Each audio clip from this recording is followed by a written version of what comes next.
My name is Brent Savage, and I'm here in response to the Ice Bucket Challenge. There were two wanton libidinous harlots, two saucy tarts, trollops, if you will, who leveled the gauntlet and threw down this challenge to me.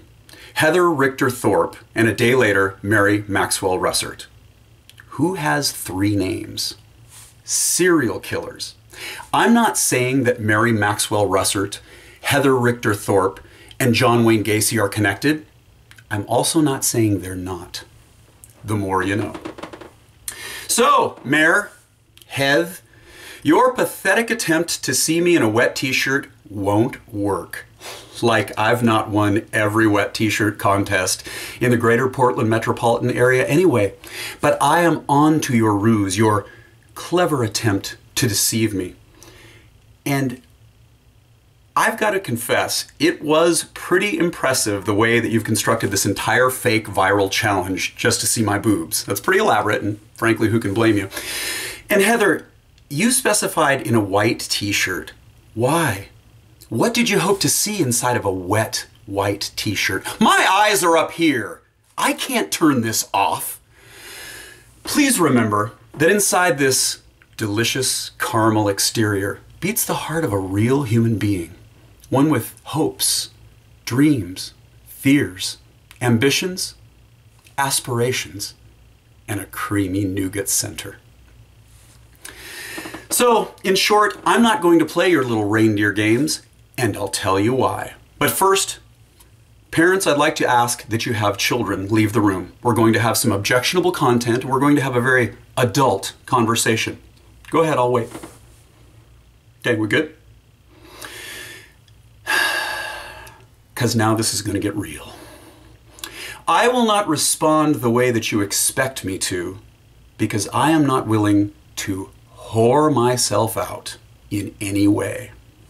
For example, I'm not willing to whore myself out like some corporate shill, plugging some product in which I don't believe.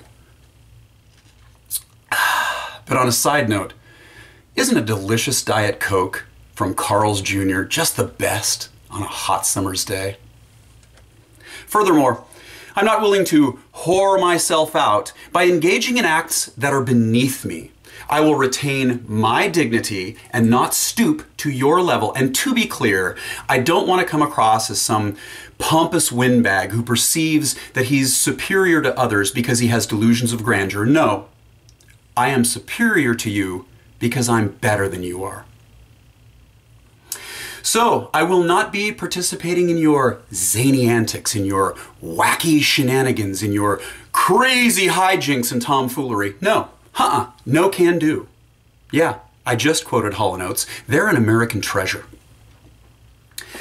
Finally, I will not whore myself out in the literal, traditional definition of that word. Oh yeah, I went there. Things getting real enough for you now? I will not stoop to taking what is ostensibly an altruistic cause and turning it into something tawdry. And I make this stand not only for me, but on behalf of all men everywhere. You see, for time immemorial, men have been systemically objectified as an entire gender by women.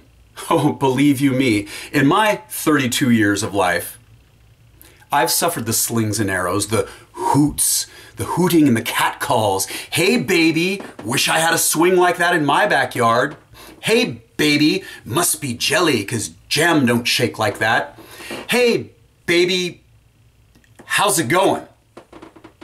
Listen to me, you sweet-talking, silver-tongued devils. I'm not going to fall for it again. Just because you yell those sugary words at me doesn't mean I'm going to jump in your El Camino. I mean, fool me 13 times, shame on you. Fool me 14 times, shame on me. But I'm on to your little game. I will not sexualize this activity for you to get off your filthy little jollies. Is it hot in here or is it just me? Okay, so let's try your little ice challenge, shall we?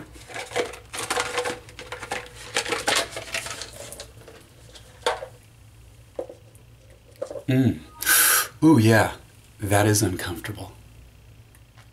I can see why people are so shocked when they do this. All right, that's pretty much it. My challenge is for anybody to do something good for somebody else. Contribute money, help out somebody who's old, who's young, who's infirmed. I'll be donating to ALS.org, and I'll do so on behalf of Jeff Young, who's been a champion lifting his voice for this cause long before anybody ever dumped ice on their head in order to get the message across. Jeff has a great story and reminds us what human beings can aspire to be. And there's a lot of place that Jeff's story is told, but the one thing they never tell you about Jeff Young, I will tell you now. One time, more years ago than I care to remember, in a bar in Medford, Oregon, Jeff Young did the best Angus Young impression I've ever seen. "So, Mr. Young, this one's for you."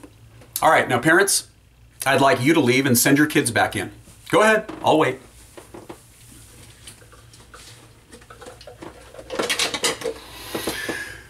All right, kids, thanks very much for your patience. Uncle Brent wanted to pass along a few words of wisdom while your parents were out of the room.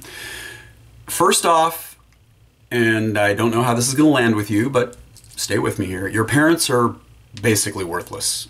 Drunkards, most of them, hooligans, thugs, ne'er-do-wells, losers. You're pretty much on your own. That's my message to you. If you're 6 years old and you don't have an exit plan yet, you're behind. Get in touch with me. I'll hook you up with my accountant, and we'll make some arrangements. Couple more things. Just some tips. Get you through life a little bit. Strangers have the best candy. Your daddy drinks because you cry. And here's something your mom and dad don't tell you. Some kitties can fly. So take your kitty, go up somewhere really high, like on an elevated back deck or up a tree, or if you can get on the roof, do that. That's the best place. And throw your kitty off. Watch them fly. It's great fun. While your parents aren't in their bedroom, be sure to go through their nightstand and their dressers too. Who knows what treasures you'll find. Finally, kids, a greater man than I, and there are 2 or 3 of them in history, once said, and I'm paraphrasing, "If your mind can conceive it and your heart can believe it, then you can achieve it." Wow, powerful words. You know, if you put your mind to it, you can move mountains. I mean, not literally. That would be stupid. They're fine where they are. It would just be an exercise in futility. Metaphorically, you can move mountains. And those are powerful words, and your Uncle Brent wants you to remember those words. But I'd like to add to those words and remind you that in order to accomplish those dreams and goals and ambitions, you don't have to compromise yourself. You don't have to degrade or humiliate yourself in any way.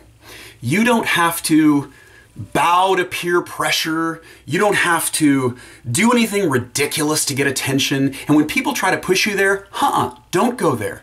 You can really just stay with your own moral barometer. Remember, in your head are your thoughts. In your heart are your feelings. Combine the head and the hearts. And when things get too crazy, you remember this face right here and find your moral compass. That's it, kids. Remember, I'm with you. Just let your conscience be your guide and do the right thing. Is anybody still watching this? Seriously? What do you people do all day? You just sit and watch funny cat videos? Go on, go. Eat a sandwich. Talk to your family. Take a walk. Read a book. Get out of here. Get to work. We're not paying you to believe in your dreams.